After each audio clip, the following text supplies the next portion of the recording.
အားလုံးမင်္ဂလာပါခင်ဗျကဲဒီဆောင်လေးကတော့ဈေးလေး short ပေးလိုက်ပါပြီဗျ20 60အခန်း5ခန်းပါတယ်ရေမီးစုံတောင်းကွက်ကလေးဗျဒါကတော့အရှိလန်းလေးဒီကောင်လေးကတော့ဒီရှည်လန်းလေးကတော့မိုးမကြခင်ခင်းပါဗျဒီဆောင်လေးကတော့လက်ရှိမှာအခန်းတိုင်းနဲ့လူပြည့်တယ်လစဉ်ဝင်ဝင်လေးလည်းပုံမှန်ရတယ်ဗျဒီဆောင်လေးကိုအထုစည်းနှုံးလေးနဲ့ short ပေးလိုက်ပြီဗျ3690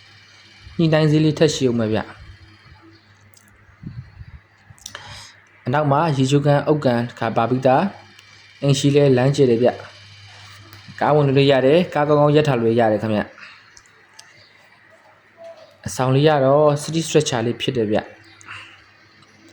အခန်း5ခန်းပါမယ်ရေမီးစုံဖြစ်မယ်အခန်းတိုင်းလည်းလူပြေးရှိတယ်ဗျဒီဆောင်လေးရဲ့ဒီနေရာတော့လှိုင်သာယာထန်းတပင်မြို့နယ်ရခိုင်ရိုးလေးရွာထဲမှာရှိမယ်ဗျ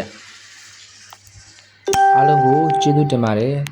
မင်္ဂလာရှိသောနေ့လေးကိုပိုင်ဆိုင်ကြပါစေဗျ